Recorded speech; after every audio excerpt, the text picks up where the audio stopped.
अगर समाज में किसी व्यक्ति के ऊपर लांछन हो रहे हो,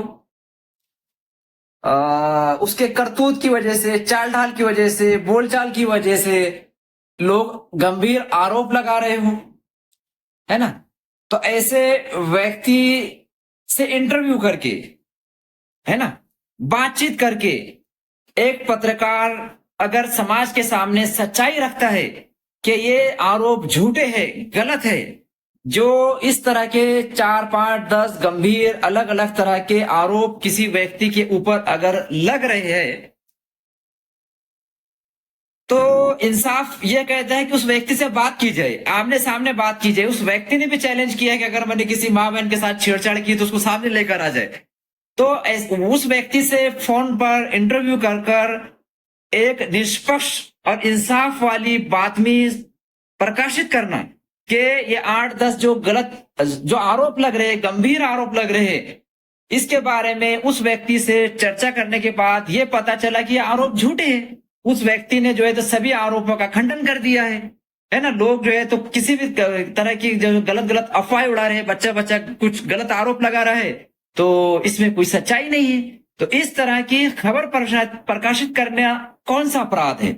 और थानेदार साहब ने जो है कौन सी स्कूल से पढ़ाई की है, मुझे तो वहां के हेडमास्टर पर डाउट हो रहा है कि वहां का हेडमास्टर नकल करके परीक्षा पास किया था और लास्ट देकर हेडमास्टर बना था, तब उसने इनको क्या सिखाया पढ़ाया कि किसी व्यक्ति के समर्थन में, सपोर्ट में बात में प्रकाशित की जा रही है कि भाई इस व्यक्ति पे जो इस तरह के आरोप लग रहे हैं ये झूठे हैं, गलत है। उस व्यक्ति से बात की गई। अब कोई किसके पीछे अगर कुछ भी अगर बोलता रहेगा तो उस व्यक्ति से तो पूछना जरूरी है कि भाई आपके ऊपर इस तरह के गंभीर आरोप लग रहे हैं। उस व्यक्ति से पूछा गया, उसने कहा भाई छेड़छाड़ का एक गुना मेरे ऊपर दाखिल नहीं, मस्जिद मदरसे की चंदा चोरी का कुछ नहीं। अगर कुछ गवाह पुरावे तो सामने लाया जाए, किसकी माँ बहन के साथ मैंने छेड़छाड़ किया तो उसको सामने लाया जाए।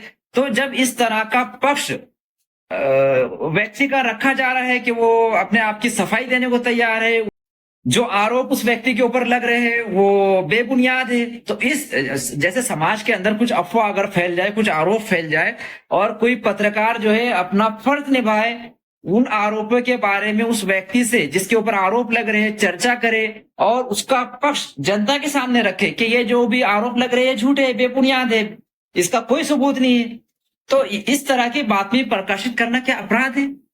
और इस तरह की बातमी प्रकाशित करने के बाद उस व्यक्ति के समर्थन में प्रकाशित करने के बाद भी अगर गुना दाखिल किया जा रहा है, एफआईआर एनसी फाड़ी जा रही है, तो इससे पता चलता है कि शासन प्रशासन जो है किस तरह अपना पावर का मिसयूज कर रहा है। पत्रकार की आवाज को दबाने की, जो अन्याय अत्याचार भ्रष्टाचार के विरुद्ध संघर्ष कर रहे हैं उनके विरुद्ध शासन प्रशासन किस तरह षड्यंत्र रच रहा है, ये एक बार फिर से आप लोगों के सामने आ चुका है। हत्या, दरोड़ा जैसे गंभीर अपराध, झूठे अपराधों के अंदर फंसाने के बाद एक बार फिर से एक बात भी जो किसी की सफाई में प्रकाशित की गई कि भाई ये व्यक्ति अच्छा है, इसके ऊपर जो इस तरह की चर्चा मोहल्ले गली बच्चे बच्चे कर रहे हैं गलत है, तो इस तरह की बातमी प्रकाशित करने के ऊपर भी अगर गुना दाखिल हो रहे हैं, तो ये बुल्ढाना जिला पुलिस प्रशासन में लॉ एंड ऑर्डर और ये क्या चल रहा है ना? कि कभी हत्या में फंसा दे रहे, कभी दरोड़े में फंसा दे रहे, है ना? पीएम रिपोर्ट में स्पष्ट आ जा रहा है कि वो हार्ट अटैक से मरा है, 5 दिन बाद 302 की कलम बढ़ा रहे हैं। तो ये पावर का कितना मिसयूज कर रहे हैं, ये एक गौर करने की बात है ना? अभी दूसरी एक हेडिंग पढ़ लो, उसमें मैंने जो लिखा था, तो मुझे लगता है कि थानेदार साहब को मराठी नहीं आती है ना? उन्होंने वो जो मैंने लिखा था कि भैया सारखे दलाल और मस्जिद मदरसे इफ्तिखारावर स्वतःची तिजोरी भरणारे।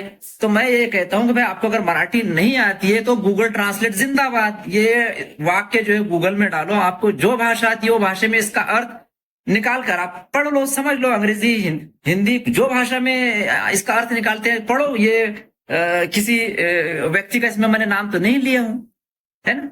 तो अगर इनको मराठी भाषा भी नहीं आती है, गूगल टेक्नोलॉजी का जमाना है, वो भी इस्तेमाल नहीं कर सकते, तो ये थानेदार कैसे बने? यहाँ उनका हेडमास्टर कौन था वो मुझे जरा अचंबा हो रहा है ना? ये क्या करना है यार, इनको जरा थोड़ा सा भी तो बुद्धि का प्रयोग करना चाहिए ना।